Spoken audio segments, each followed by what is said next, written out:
For most of my life, I've had a clear direction of where I'm going.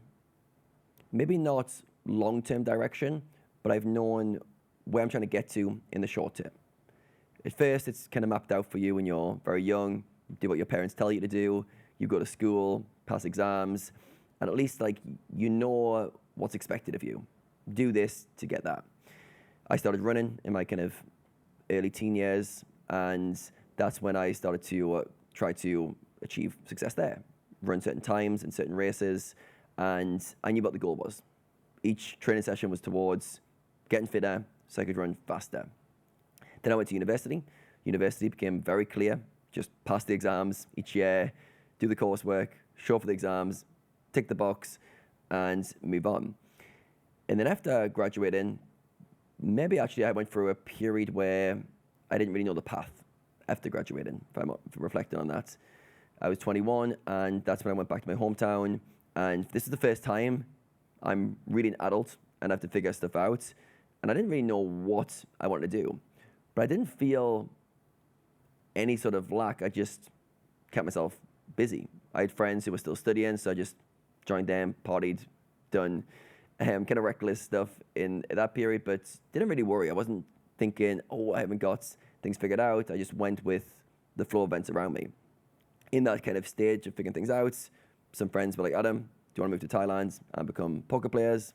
And I was like, sign me up. And then I went down the path of being a poker player. And that took the next six years of my life to on that path of becoming a better poker player. So again, I know what I'm doing. I play this game every single day, get better, move up the levels, earn more money, tick, tick, tick. And then I went into coaching, which became a similar model of become a better coach, get more clients, grow the business, grow your socials, become a better, create more value for your clients. Again, very clear what I need to be doing to achieve that.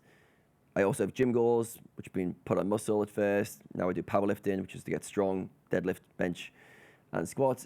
And then I play paddle. Again, there's level systems where you have bronze level, silver, gold. I'm currently at the silver level, trying to get to the gold level. Again, this is the goal. This is what I'm doing, and I know what's next for me. Now, aside from fitness pursuits at the moment, I feel for the first time, I don't really know what I should be doing. I don't really have the clear goal. And this is getting me to think maybe, or open up curiosity, what if not knowing is a good thing? What happens if not having a plan, not strategizing towards an outcome, allows for more things to appear? What happens if it creates space that allows for that next thing to naturally arrive? And this is challenging for me because the mind doesn't like uncertainty. The mind very quickly frames it as, stop wasting your time. Let's figure it out. Let's go on ChatGPT and write out everything. Let's get a plan. Let's get the new goal. Come on, let's stop wasting your time on this. Let's get moving in a direction. You're being very inefficient right now. You're not as driven, as motivated as you were. Let's get going. And I've lived a lot of my life like this.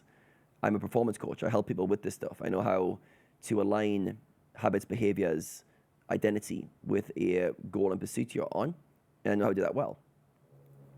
However, I'm at a point now where I'm trying to allow myself to be okay not knowing, rather than going down the wrong path. And I say the wrong path just to mean a path that isn't aligned with what I think's most important to me. That, for example, that could be setting new money goals, setting new financial targets, setting new achievement targets. I could do those games and probably do them pretty well, but they don't feel like they're the right path for me right now. The path actually feels more internal, sitting with discomfort, sitting with uncertainty for longer, and seeing what arises from that. And maybe not having a plan is a good thing. Again, this is very hard to even speak on because the mind's like, well, can that be true? Surely if you had a plan, you could be more efficient, you get things done more, you could be more productive, you could move quicker. How can you know where to go if you don't have a plan? So not having a plan opens things up to spontaneity. It opens things up to the moments. It opens up things to, well, anything could happen. Like if I don't know what's going to happen, life is full of possibilities. If you think about when life is at its most richest, its most enjoyable, it's when you have a sense of something good could happen. Anything could happen. It's like the sense of possibility. I always feel that's like the best times in life when you're in a moment where it feels you're in a good energy, but you feel like good things could happen. If you knew what was going to happen, life would be very boring. Imagine you had a superpower. And you could write down everything you wanted, and it would just unfold exactly how you wanted. Very quickly, you'd be like, well, you might do a year or two of it and go, yes, I'm going to do this, all these kind of fantasy fulfillment stuff. And then you would just go, it's kind of boring now. I wish life would surprise me. I wish life would just shock me. It's interesting. There's an audiobook I listened to by Alan Watts, and he talks about this concept. And he says, imagine you could fulfill all your fantasies. You could do anything was possible. You could just do it all. He said you'd probably spend a few years, maybe a decade, doing everything, doing every single thing you'd ever wished you could do, all the kind of extravagant experiences that you could possibly have. You do it all. You do it all.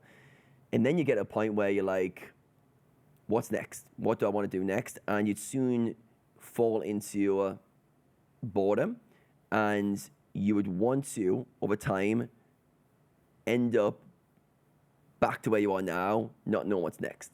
So his kind of thing is, if you wanted to play the game of life, you would want to play it from the lens we currently live it from. We'd want to play it from, I don't know what's next, anything's possible, not from the lens of, I know what's going to happen. Because if you do that, if you know what's going to happen, it very quickly becomes boring. So yeah, it's very interesting because I think I am trying to lean into this a bit more, trying to lean into not knowing the goal, not knowing the path, and just seeing what comes back.